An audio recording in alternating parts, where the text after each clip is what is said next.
I'm making this video today, like I said, because I need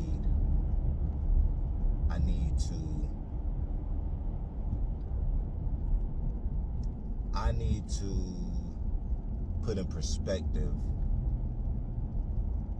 what it may do to that individual who strives to be, who they want to be. The way we got to start protecting our individual thinkers, okay?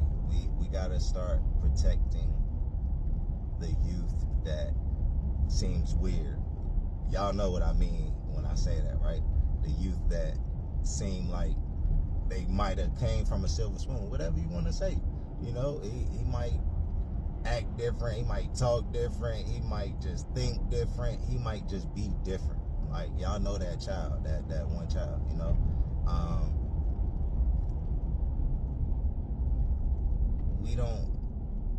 we don't address enough as a community how the stereotypes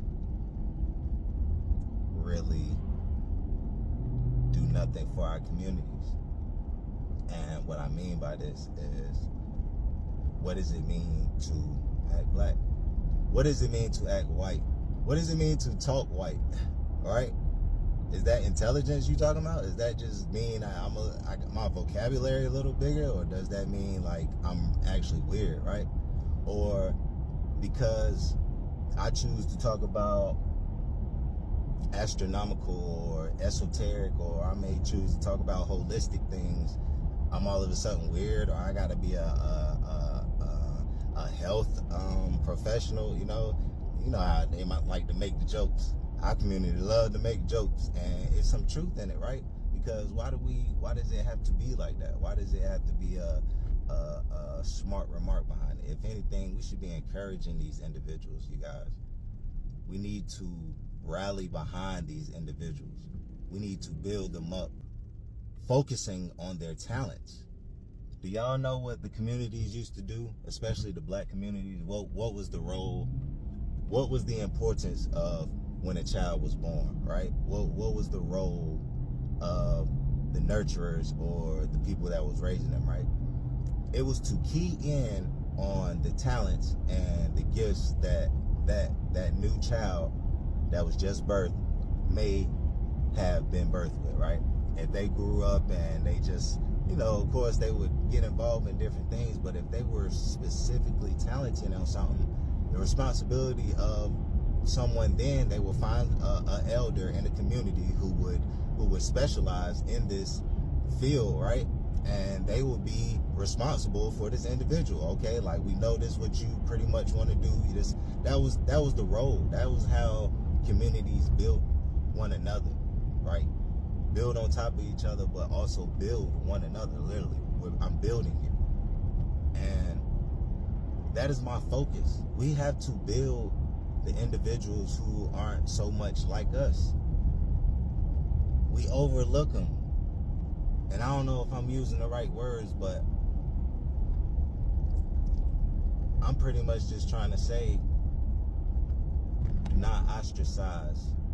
Do not isolate. Individualism is a disease at this point. We cannot just continue to want to be divided. And I'm talking about even within your families, because I'm going to explain this. In a household, you used to have 3 generations in a household. You had the kids, right? You had the parents, then you had the grandparents. And 9 times out of 10, right, the working class would be the parents, right? They would 9 times be out working. But during the day, the kids would be getting the most vital and the best nurturing from the grandparents. That was the dynamic of the average family household, okay? And we have gotten away from that with this individualism ideology. Everybody want their own, man. I got to get mine. I got to have it. I got to do this. I got to do me. You know what I'm saying? I don't know what everybody else got going on, but I got That's like the mentality of my people. And it's a disease. It is sickening. I need you and you need me. And I had a barbershop talk with this guy the other day, man. My OG, I love my barber because he, the people he bring in, we just share testimonies. We be having church in there. We be talking, and it got deep. But I had to explain to this guy how I'm accountable for you. I don't even know you. I just met you today, my brother, and I'm accountable for you. Long story short, only thing I wanted him to know is if he knew he was wrong in the moment, then he should have been accountable and addressed the situation in a different manner. It was no excuse to it. And we can make excuses for ourselves all the time, but if you see your sister or your brother doing wrong, you need to stand up and say something. You have to. We got these sayings that we hold on to. Get money, F, you know what I'm saying? Grinding all day. I grind 24/7. I don't get tired. Like, what? Like, I hold my own. I hold it down, you know what I'm saying? I'ma always have me, something like that. Something of that sort. And I'm not mad at that. Always have confidence. Always be confident in yourself and always believe in yourself. But there's nothing wrong. And when I tell you, I have witnessed what having two minds can do. What having more minds together can do. I have seen it, I've witnessed it, and I've produced results from it. So I know that it's possible. But we as a collective, we as a community, we as a whole, we as a people have to be accountable for one another. We have to start being accountable for one another, you guys. That's the only way that I can see it. That's the only way I can put it to you. I gotta give it to you straight. I don't care if that's a stranger. I don't care if you don't know him. I don't care if I ain't got nothing to do with that situation I just got here. I don't care if, you know what I'm saying? He got me effed up, bro. He did so-and-so bad. You know what I'm saying? Like, to be honest, okay. Stand up and hold the person accountable. That doesn't mean that means we often it is beef from here. That don't mean it's on site from here. That just means we just got more to talk about, right? We got more to discuss. In my opinion, we just got more to discuss. If we don't come to an understanding, if we don't come to an agreement, that means we just got more reason to come politic with one another.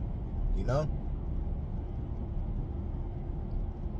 It's saddening, yo, that I felt like my people almost turned on me. For real. Like, based on my opinion, it was like, yo, because I think different to y'all really, like, y'all think I hate women now? Like, I was raised by a black woman now. My wife is black. Like, I always dated black women for as long as I can remember. Like, I always respected them. Like, my mama don't play that, and I ain't play that. Even the people who know me best, you can ask them. I don't play that. I'm not, like, no woman can say I've called her out by her name. And I'm talking about in the midst of being disrespected, in the heat of it, I still am not that kind of man. So what is it that even the people who know me best, who love me the most, who have raised me, who are connected to me, some of the people who never had to question a motive from me ever, question my integrity and my concern of the black woman, right? How? And just answer me that. How does it happen? And y'all serious about that? Y'all was serious. Like, y'all really trying to come at me and say that I'm against a woman. And I'm gonna get to the next video, but I'm gonna say this, all right? This is for the first video. Nobody asked me, what could it be? What, all right, this black man, right? I know this black man. Like I just said, I know him. So, just like Obama, it was no question that I'm sure he voted for Obama. I know he did, because I know he pro-black. He loves his people. It's nothing against anybody else. And it's just what it is. You know, I want to see that for my people. But nobody asked me, like, what would make you do that? Like, what's going on? It has to be more to it, right? It has to be. And I'm an educated black man. I'm proudly saying it because I do my research. I know what I'm talking about. I don't just go out here and spit stuff off the top of my head. Now, are both sides a concern for me? Yes. I am concerned what both of these sides are pushing. But is one side a little more detrimental than the other? Yes. I can easily say that. And it came down to a clear decision for me, but at first it wasn't easy. At first it was not easy, but the further and the closer that this race came to an end, I already knew who I was voting for. The point of this is we have to protect the independent thinkers, the individuals who don't think like us. They might be the next leaders. If you can't coexist just based on lack of knowledge, what you may not know, and you feel that creates a divide, that you should feel inferior or superior or whatever you want to call it to another person, that is sad. It is so sad that we would have to treat each other like that. We used to be from a place of education. Like, nah, you ain't know that? Oh, man, let me put you on game. Yeah, this what's up. This what you need to know, man. This what's going on in the world. We got to get back to that. We got to hold each other accountable, all right? Now, I'm going to break down what happened with my choice, right? What happened with my choice and why. Everybody should know. Because this is what's happening next, all right? That's what's going down. I love y'all.